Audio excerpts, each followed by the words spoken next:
We've been on a roll. We've won 5 of the last 6. We've got 14 games left. We want to know what's coming up for the rest of the season, bro. Yeah, this is going to be crazy, but listen, I can sit here and talk about what I think we're going to do the last 14 games of the season, but you're the one that did the research on it, so I'm going to throw it right back to you and say, what do you think our record could be after the next 14 games? All right, so let's talk about this, bro. You think we can beat the Nets? Yes. The Raptors? Yes. Okay, let's give the Suns the next one. We played 2 against the Clippers, so let's split with that. So at that point, we're 3 and 2, okay? Yep. The Lakers, we can win that one. Yep. Trailblazers, we can win that one. Hornets, we can win that one. Pistons, we can win that one. Pacers, we can win that one. Then we face the Suns again. We'll give them that one. We're talking about 8 and 3 at this point. We'll give the Warriors that one. 8 and 4. We play the Jazz and the Grizz for the final 2. I think we can go 10 and 4. 10 and 4? 10 and 4 in the last 14. Let's just now you got me all like jittery bug, bro. All right, let's just go back right here to the standings, because where do you think 10 and 4 would sit? I'm looking at this and saying Denver 6 and 4 in the last 10. Sacramento 8 and 2 in the last 10. Memphis 6 and 4 in the last 10. Phoenix 7 and 3 in the last 10. And Lakers 7 and 3. That's it. If you say those teams are a little bit out of our reach, you look, there's a soft spot right around the 5 seed. Yeah. We probably won't make it all the way, because I would say 2 of those teams are going to get hot enough to make it so we can't catch them. Damn. 7. Damn. So I'm just looking at this and I'm saying we're effectively 1 game behind Dallas and Minnesota, 2 games behind Golden State, 2.5 games behind Los Angeles Clippers. And that's where I'm going to draw the line. We could talk about Phoenix, but they're 2 games ahead of the Clippers. If we go 10 and 14, I don't think that there's many teams that are going to be able to stay up with us. And that being said, I think that there's an opportunity that we could slip in the top 6 places right here. I mean, we could, because if the Golden State doesn't go, 8 and 6, then we pass them. So here's what we need to do if you want to break it down to really simple terms. We need to win the games we should win, and we need to win half the games where we're playing a team who's better than us. And fortunately for us, we have a number of rematches within that, and those are our strengths. So I think that those are possible. Could we go 500 for the rest of the season? Sure. We really could. And would that be enough? 500 is 7 and 7. Would that be enough? Okay, let's just look at this. Yes, that would be enough. I think we could win, make it to the playoffs as a 10 seed with 7 and 7. Okay. And if we go 10 and 4, then we're talking about potentially moving up to the 7 seed. Top 7. Yeah.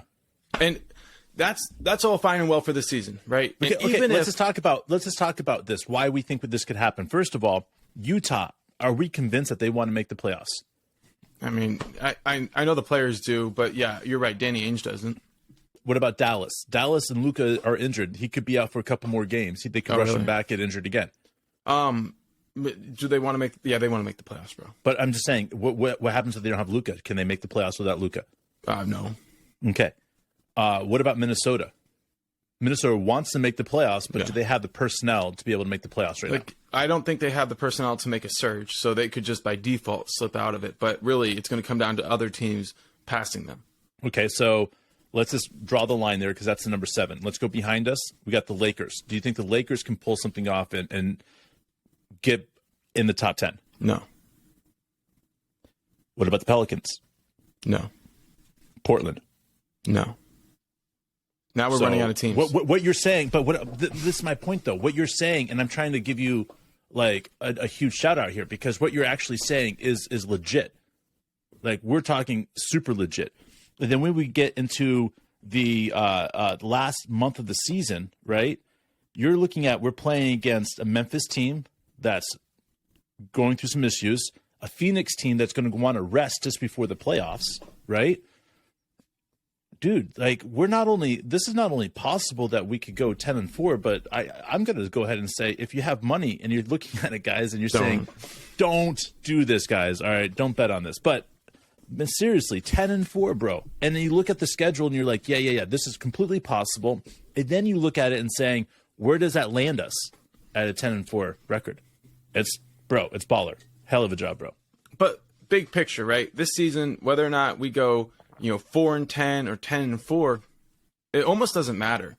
We've already seen enough this season to know that this team is going to be really, really, really good this year. We want that because we want the season to go on. We want it to be like Cinderella's party, man. We don't want the clock to strike midnight before too early, bro. So here we are. We want this run to keep going. But if it doesn't, bro, the NBA already still knows. They understand that we are a force to be fucking reckoned with. And what else can you want? I mean, worst case scenario, we get a draft pick that's somewhere around the range of where we picked up J-Dub. Like, come on, add a player like him or go to the playoffs. I don't care. Either way, we are one of the best teams in the NBA next year. Well, here's the thing, man. Even if we end up in the 7th seed, right, in the playoffs, we're still only, 4 places away from being where I would consider Sam Presti wanting to be in the draft if we didn't make it, which is completely movable. I mean, we can move up in that like nobody's business. So, like, to me, I'm looking at this and I'm saying, big picture, Oklahoma City Thunder. First of all, let's just recognize what LeBron James said about Sam Presti. He's the real MVP here, guys. Yeah. We could talk about anybody else, but the reality is when things got torn down, 5 years ago now, 6 years ago, he recognized when KD decided not to come back, he recognized that he had one more push with Russ. And if that push didn't work, that's fine. We had to move on. And he convinced Russ and he convinced PG-13 to stay. And because of that, we're in this situation, guys. The situation that we're in is the beginning of what we consider one of the greatest young teams to ever grace the court. Because if we're the youngest team, youngest core in NBA history, the second youngest team ever, right? Think about that, guys. Like, wrap our minds around what that means if we get to the playoffs or even have playoff like minutes out there for these guys. It's huge for the confidence. It's huge for the going into there. And you start saying, where can this team be in a couple of years? Well, it's all about the development. And if you believe in the development process in Oklahoma City, then you can believe that these guys in the next couple of years are not only going to be better, but they're going to be stars in the NBA. And I'm talking Chet. I'm talking J-Dub. I'm talking Shea. I'm talking Josh Giddey, guys.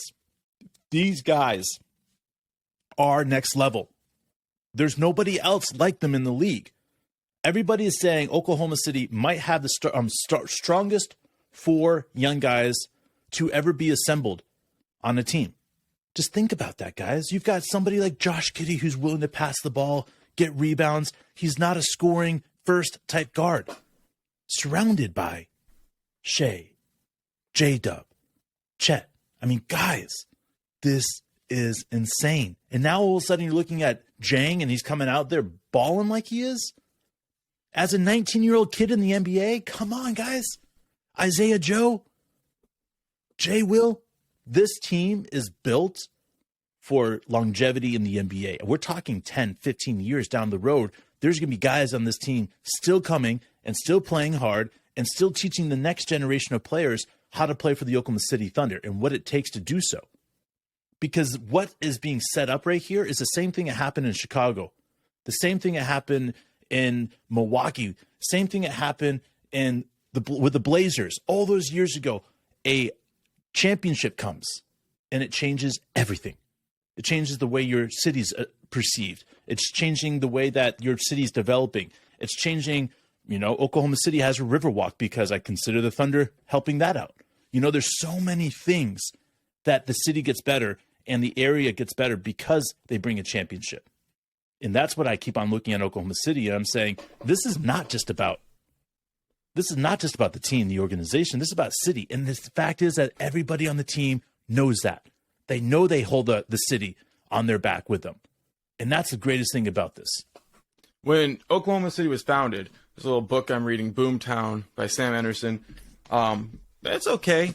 He's full of shit a little bit, and that's fine. Everybody is. But here's the thing, guys. There were people before Oklahoma City was actually founded who sat there and they dreamed of a city that could one day be the center of the universe, the center of the country. And people laughed at them and they scoffed at them and they said, there's no way.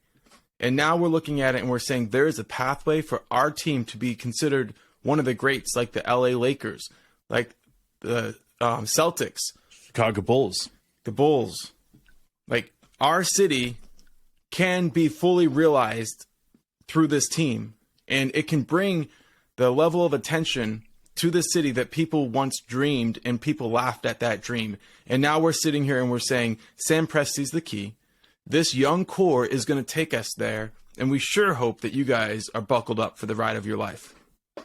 Hell yeah, dude. Because, people are always saying, you're getting me gassed up or you're getting me excited. I hope I'm not getting too excited for a letdown next year. Listen, if you can't look at the future of this Oklahoma City Thunder for next year, the year after, and get excited, then what are you doing? Why are you listening to this podcast? Because this is all about what the Oklahoma City Thunder could look like if everything goes well. This is what the players could look like if they develop properly. Look at all of our other podcasts, man. Look at all of our other podcasts talking about the players, talking about the way they're developed, talking about all that other stuff. It's all about that. The Oklahoma City Thunder is the lifeblood. That's right, guys. If you want to hear us talking about J-Dub winning the Rookie of the Year, listen to our last video. We love you guys, and we will see you next time. Thunder up.